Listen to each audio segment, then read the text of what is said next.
Welcome to new TV Telugu. Telangana Jagruthi అధ్యక్షురాలు MLC Kalvakuntla Kavitha మాజీ మంత్రి మేడ్చల్ ఎమ్మెల్యే మల్లారెడ్డిపై తీవ్ర స్థాయిలో విరుచుకుపడ్డారు. మేడ్చల్లో పూలు పాలు అమ్ముకొని వేల ఎకరాలు కబ్జా చేశారే తప్ప గతంలో మంత్రిగా ప్రస్తుతం ఎమ్మెల్యేగా ఉన్న మల్లారెడ్డి పేదలకు చేసిందేమీ లేదని విమర్శించారు. జాగృతి జనంబాట కార్యక్రమంలో భాగంగా ఆమె మేడ్చల్ నియోజకవర్గంలో పర్యటించారు. ఇవాళ పొద్దు నుండి మేడ్చల్ నియోజకవర్గంలో పర్యటన చేస్తా ఉన్నాం. మరి మేడ్చల్ నియోజకవర్గంలో ప్రత్యేకించి మంత్రి మల్లారెడ్డి గారు ఉండి చాలా అభివృద్ధి చేసిన నేను అని చెప్పిను. దాదాపుగా ఒక టర్మ్ ఆయన ఎమ్మెల్యే ఉండే, ఒక టర్మ్ ఎంపీగా ఉండే, ఒక టర్మ్ మంత్రిగా ఉండే. కానీ ఇప్పుడు ఎక్కడ చూసినా జవహర్ నగర్ కావచ్చు, మేము దమ్మాయి కూడా కావచ్చు, అన్ని ఏరియాస్ తిరుక్కుంటూ వస్తున్నాం. ఎక్కడ చూసినా మౌలికమైనటువంటి వసతులు, తాగునీరు కానీ, రోడ్లు కానీ, స్కూళ్ళు కానీ, హాస్పిటళ్ళు కానీ ప్రతి ఒక్కదానికి ప్రజలు ఇబ్బంది పడుతున్నటువంటి పరిస్థితి. అన్నిటికన్నా దారుణం ఏంటంటే ఇంత పెద్ద మేడ్చల్, మొత్తం ఇండియాలోనే అతిపెద్ద ఎమ్మెల్యే కాన్స్టిట్యున్సీ అని చెప్పుకునే మేడ్చల్లో, హైదరాబాద్కి కూతవేడి దూరంలో ఉన్న మేడ్చల్లో ప్రభుత్వ జూనియర్ కళాశాల కావచ్చు, ప్రభుత్వ డిగ్రీ కళాశాల కావచ్చు తక్కువనే. మొత్తం ప్రైవేట్ పరం అయిపోయింది. ప్రైవేట్ ఎడ్యుకేషన్ హబ్గా మారిపోయింది. గంజాయి గడ్డగా మారిపోయింది. మొత్తం మేడ్చల్ తప్పితే అభివృద్ధి వైపు అడుగులేసింది లేదు. ఏమన్నా జరిగింది మేడ్చల్లో అంటే కేవలం ఇదివరకు టీఆర్ఎస్ ప్రభుత్వం ఉన్నప్పుడు డంప్ యార్డ్ సమస్య కొంత మేరకు తీరింది. ఇప్పుడు కాంగ్రెస్ వచ్చినాక అది డబుల్ త్రిబుల్ అయింది, 2-3 గుంటలు అయిపోయింది. అదేవిధంగా అంతకుముందు కొన్ని పెన్షన్స్ వచ్చినాయి, ఆ పెన్షన్స్ ఇప్పుడు పెరగలేదు.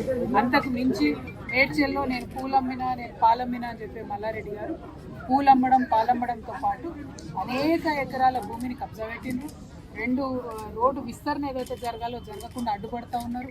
వారి కాలేజీలు, వారి యూనివర్సిటీలు తప్పితే ప్రజలేం బాగుపడ్డారని చూస్తే మాత్రం దారుణమైన పరిస్థితి. ఎందుకంటే గవర్నమెంట్ కట్టించిన డబుల్ బెడ్రూమ్ దగ్గరికి పోయొచ్చిన మేము పొద్దున 4,000 మంది ఉన్నారు. 4,000 మందికి 2-3 బస్సులు కూడా లేని పరిస్థితి.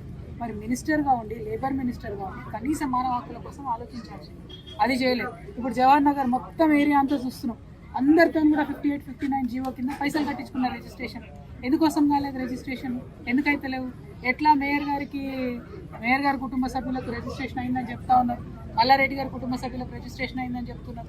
వాళ్ళకు మాత్రం రిజిస్ట్రేషన్ అయ్యి సామాన్య ప్రజలకు ఎందుకు రిజిస్ట్రేషన్ కాదు? ఎవరు కాపాడుతున్నారు మల్లారెడ్డి గారిని? ఎవరు అండదండలు చూసుకొని రిజిస్ట్రేషన్ చేసేటోళ్ళు? మేము మాత్రం దీని మీద న్యాయ పోరాటం తప్పకుండా చేస్తాం.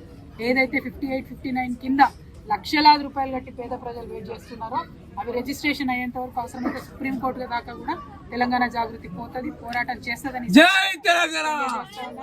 అదేవిధంగా ఏదైతే ఆ డంపింగ్ యార్డ్ పరిస్థితి అలా చూస్తూ ఉంటే ఎంత దారుణంగా ఉందంటే, ఆ రోడ్లు ఇష్టం వచ్చినట్టు ఖరాబ్ చేసుకుంటూ 100ల సంఖ్యలో లారీలు రావడం, కనీసం ఎవరైనా గుద్దితే కూడా లెక్క లేకుండా రోడ్ పక్కన పడేసుకోవడం, అవన్నీ కూడా మీ దృష్టిలో కూడా ఉన్నాయి.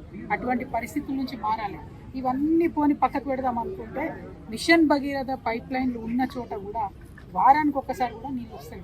మరి ఏంది ఇది? మున్సిపాలిటీ వాళ్ళు మంచినీళ్ళ ట్యాక్స్ కట్టించుకోండి అంటే కూడా కట్టించుకోకుండా రిజిస్ట్రేషన్ చేయలేదని చెప్తున్నారు. ఏంది ఇది? ఇంత సమన్వయం లేకుండా ఎట్లుంటారు? ఖచ్చితంగా మల్లారెడ్డి గారు శ్రద్ధ పెట్టాలి, ఈటల రాజేంద్ర గారు శ్రద్ధ పెట్టాలి.